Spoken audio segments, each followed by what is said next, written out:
John. I always love taking class with you, and I always learn so much. And every time I see you, I just want to ask you a bunch of questions. Oh, well, here we are. I have a lot of questions for you. One of the questions that we hear over and over again as an Iyengar yoga practitioner is that this is a practice of meditation in action. What does that mean? Well, I guess you have to define what meditation means in the first place, and that's kind of tricky business. One of the cutest and cleverest and most appropriate ways is, you see these bumper stickers and little signs that people put up. Meditation is not what you think. So it is the process of really just becoming present. I always like Krishnamurti's definition of meditation, in which it is just being fully present in the moment. And techniques are not meditations, according to his way of thinking, and mine also. They are vehicles to bring you to that state of what Patanjali defines as chittavritti nirodha, of the stilling of the fluctuations of the mind. And it isn't that the mind ceases to move or becomes blank or empty, but rather that the undercurrent of stuff that goes on slows down a lot, and you aren't caught by it. There's a core of awareness that lives beneath, within all of the stuff that goes on and is busy in our brains, and that's a meditative state. And so when we're doing Iyengar yoga, or any kind of yoga that's done mindfully and fully, in full absorption like that, you come to a place where you are no longer in the process of thinking and doing, but in much more of a state of awareness and being. So I know the poses, I do the poses, but there's a point at which, excuse me, prayatna shaitiliya, less and less effort, and more in a state of repose, of being in the pose. And then it becomes a meditation. So but just as to get to samadhi, you have to go through dharana and dhyana. So there's the beginning of paying attention to these points, like we just did in the little class, and that draws your attention to a more ekagra state, one-pointed state. And that's more of a dharana state where you're concentrating, coming back to these points over and over until you are able to maintain uninterrupted awareness of those points and those actions. And then it becomes dhyana, which is more of a meditative state until you're fully absorbed. And then you can have a samadhi experience in an asana. So we don't have to sit in a lotus position or a virasana or just sit there to be able to have that stillness or to be in a state of meditation. We can actually be moving. Absolutely, absolutely. I went to, just to something outside of the normal realm of thinking in the yoga world, I went to Turkey. Susie and I visited Turkey after a teaching trip, and went to see Sufi dancers. They're totally in a meditative state, and they're moving, and they're whirling. And it was interesting. It was kind of like an Iyengar Sufi class, in that the Sufi master, the Sufi master, as these Sufis are whirling about, he would go around and correct them, and make an adjustment on them. He kept track of them. He was the Sufi master, and he was guiding them in that meditative movement process. Is this going to be the next new workshop? No. All these combinings of all these different yogas drive me crazy. Well, that gives me something to think about and to really be able to understand, because I still, I have so many questions, and I think about, all right, so I'm going to sit here and meditate, and I don't know how to do that, and that's why I have to be moving, and at least what you're describing and what happens to me is that if I'm there focusing on my leg or my big toe, at least there's not only a beginning, an entryway of being able to pay attention, so that then at least there can be some kind of a quiet state of my mind, because my mind is always in the state of agitation and movement. So if meditation is where you're being still, what is the difference between doing meditation and doing pranayama, for example? Is pranayama meditation? Well, you made a statement that I didn't make, which is meditation is being still. I didn't quite say that. For me. Oh, okay. All right. Pranayama is, to my mind, a gateway from the more external qualities of awareness to the much more internal qualities of awareness. And it is such an intimate bridge between the mind and the body. You're engaged both very deeply when you're doing pranayama. So I think for me at this point, pranayama takes me to a much more meditative state than just sitting. I have a just sitting practice also, and I don't call it, I don't say I'm doing meditation. I say I'm sitting, and maybe sometimes meditation might happen. But pranayama has both the quality of doing that asana has that draws your awareness and allows you to focus in more, but also the breath itself brings a state of mind which just organically slows the mind down. And you start to catch those moments of quietness. And once you catch moments of quietness like that, you know what you're looking for. And that's a problem, because then you try to recreate those moments, and you can't do that. But the pranayama is just breath after breath after breath, and it helps to enhance that process of absorbing yourself in the breath. Now, you've studied with Mr. Iyengar for how many years? I began in '81, so I studied with him for 33 years. And how did you end up in front of Mr. Iyengar? How did I end up in front of Mr. Iyengar? Well, actually, somebody gave me his book. I'd been doing yoga for 5 years, and someone gave me his book. And I'd been working mostly from books at that point. There weren't a lot of teachers. This was the early 70s. I thought his book was much more interesting than the books that I was using. All those pictures, and back then the pictures were all in the back. They weren't interspersed throughout the book. So I thought, golly, I'm going to work from this book now.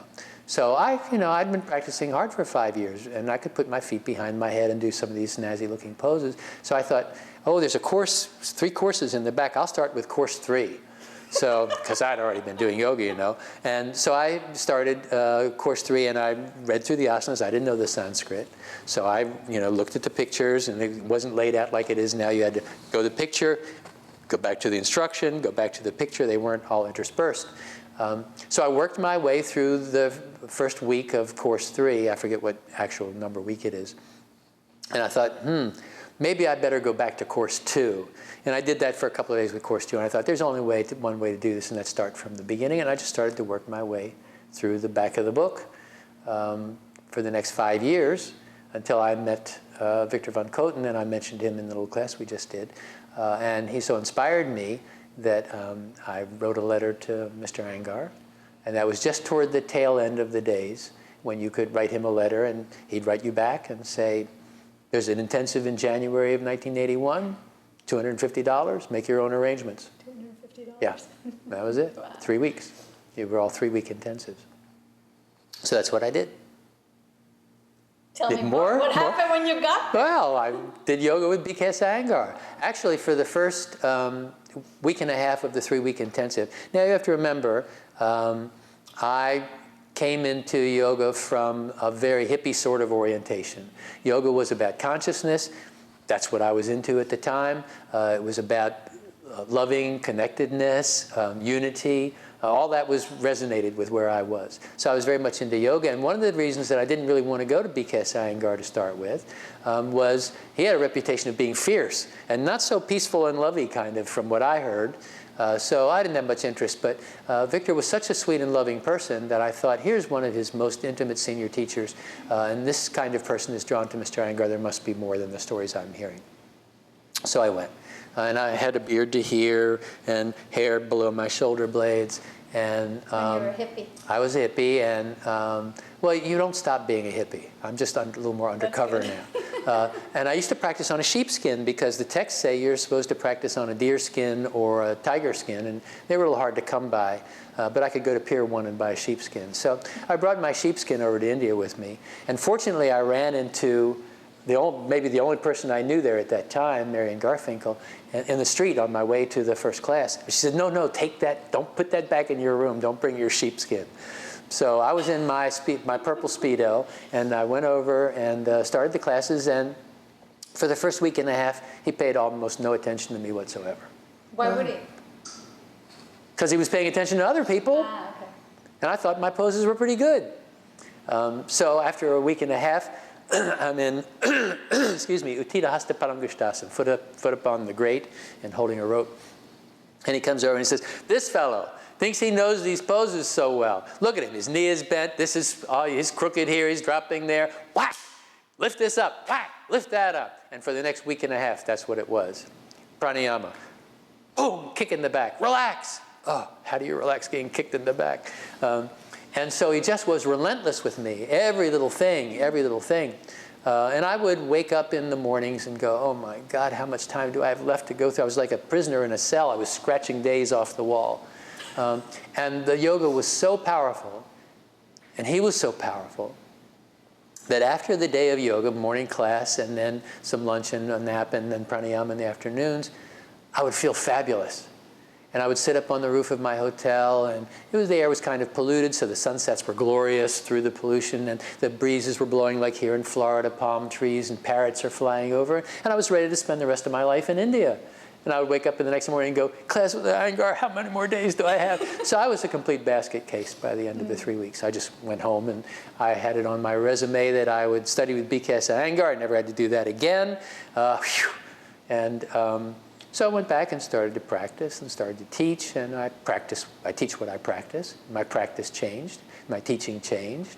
I lost half my students. Did you start hitting them and punching them? I didn't really hit them and punch them, but I was much more aggressive and more forceful and less PC and loving looking to them after that. And many left. I lost half my students, but I had to teach what I was practicing, and my practice changed. It was a much stronger practice. It was a much more precise practice, and it was a much more demanding practice, and not everybody wanted to do that. So through some mystical process, I found, almost like automatic writing, my handwriting another 6 months later to B.K.S. Iyengar to say, can I come back and take another intensive? And I did that. That was 1982. And it was a very different experience for me the second time, in that I was more familiar with India, which is overwhelming all by itself, and Mr. Iyengar, and that kind of yoga. Because the book doesn't really, the book is great. And if you don't have anything else, the book is a fabulous teacher, but you really don't learn Iyengar Yoga from the book. I thought I knew what it was until I got there. So I worked hard, and you're a teacher.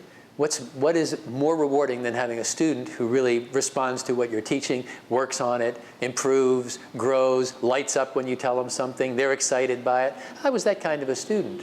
And so he was not at all, he'd give me a whack every now and then, but not at all strong and forceful like that. It was much different relationship from then on. So then you passed the test. Well, no. No, there's just more tests and more tests. So was, whenever I've been in Mr. Iyengar's presence, he's always made such a big deal that he just teaches yoga, and that it's, us that call it Iyengar Yoga. And he's never really had this grandeur. Like, I've never heard of himself calling himself a guru. We really have called him a guru, but he didn't make himself like all the other gurus that were out there, teaching whatever it was. And although he has followers, and in a way, yes, he was focusing really a lot on the practice. But what about the spirituality? Because some people look at this practice as not having a spiritual side. Does it have a spiritual side? Does it not have a spiritual side? Do you discover the spiritual side? Where does spirituality fall into all this from what you learned from him? It's a deeply spiritual practice. And as I said, I started with other kinds of yoga for quite a few years. And there was lots of spiritual talk and about energy and consciousness and all this stuff. That sounded very nice, and I was attracted to that. As I said, I was studying consciousness, studying awareness. But it really wasn't until I started doing Iyengar Yoga that it became palpable to me. These flows of energy, this sharpening of awareness, just brought all that into unquestionable reality for me. So that was the main attraction for me right from the very beginning.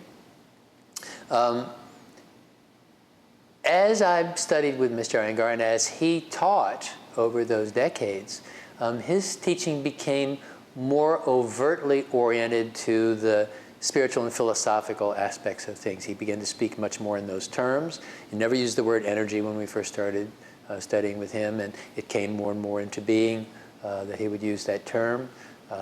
And he would refer to the sutras much more. Now, if you read Light on Yoga in the introduction, all of that is in there. This was in the 60s. He knew all of that way back then. Not that he didn't learn more and study and deepen his own knowledge. That was one of the things that I most admired about him. He just never stopped learning. He never lost his enthusiasm, his passion for the subject. But he knew all of that back then. We just weren't ready. So he didn't give us all that stuff. He didn't just put everything out there. He was a brilliant teacher. And as the student becomes more and more ready, he has his vast store of knowledge to draw from to bring the student along at a pace that works for the student's capabilities. Because he was a very spiritual man. Deeply spiritual man. I mean, that was his whole life. And even though he had a guru, Krishnamacharya, he really considers Patanjali his guru, and drew his philosophical underpinnings from Patanjali's teachings and even more from his own practice. He always said, I'm a practical man. And what that meant was, it has to work. It can't be just lofty intellectual book learning stuff. He had some disdain for that. But he obviously was very knowledgeable and studied the sutras in a very scholarly way, but it all had to be applicable. It had to be practical. So how do we take all of this work and all of this spirituality and apply it now with traffic and stress and sickness and disease? How do we bring all that in? How do we share it? How do we get transformed from doing a triangle pose to feeling better and seeing God? When does that happen? Does that happen? Will that ever happen? I told you I have a lot of questions. Yeah, you do. All at once, too. It happens through practice. So that was really his main point. That's his main point all along. It's the practice that takes us to wherever it is that we have the energy and the will and the devotion to go. And that was true for him also. Everybody knows the story of the sickly boy who practiced 8 hours a day and lived on water and rice and days with nothing, and through his devotion and his sheer will and energy brought himself to this pinnacle of yogic accomplishment. So that's the roadmap for all of us. Do the practice. Patabi Joyce, his colleague, same guru, used to say, do your practice, everything is coming. Mm-hmm. That's the heart of it. And he was invited by Swami Sivananda, great sage from northern India and Rishikesh, and to become a sannyas, to take renunciation and wear the robes and devote himself in a renunciate sort of way to the practice of yoga. He said, no, I'm a man in the world. I want to bring this to people who live their lives in the world. I want to be a householder and a worldly practitioner and make this applicable to the common man, to everyone. And it's one of the brilliant aspects of his teaching is that he has made it accessible to everyone. On the physical level, we use the props to help people find ways to get some of these movements, these sensations, these actions that they would never otherwise get. He has children, he taught old people, men, women, big classes, individuals. He just it was a universal teaching. And so we have to apply it in the traffic, in the checkout line, all that stuff. Meditation and traffic. You're supposed to be able to do it everywhere. Lots of stories of these guys going off and living in caves, and they're really cool and everything's fine. And somebody says, well, come down with me, and they go to the marketplace, and they're in a verbal fight, a half hour later. It's easy to get your stuff together when nothing else is challenging you. But when you've got all of these things that we all have to deal with, that puts everything to the test. It puts everything in perspective also, because, it would be a lot easier to just go and run away into a cave and not have to deal with your teenage children. That's really the maybe. test of meditation. Yes, I know that sounds good to a lot of people. But a lot of people, the idea of running away and being in a cave all by themselves is not so attractive. A lot of you, we were making fun of people in the restaurant last night. We were looking around. Everybody's got this device they're sitting in front of, and not talking to the people at their table. They're just can't separate themselves from these kinds of connections. To be really quiet within themselves. So it's not easy to go off and live in a cave. I'm not saying that's simple, but it's easier to avoid a lot of the challenges and stresses that show you where you really are when you separate yourself from the world in that fashion. And sometimes it's a good idea. Sometimes we need a little R&R to calm down, quiet down. I mean, it's one of the reasons people come to the things that we do. We teach for a week somewhere, and people want to make that change, that transition. So there's value in that. But I think the real test is how do you manifest that in the world. Yeah, because then even if you go to the retreat or to a cave, you still have to come back. Yeah, and people have difficulty sometimes Yeah. making that transition. Thank you so much, John. Oh, you're welcome. Pleasure.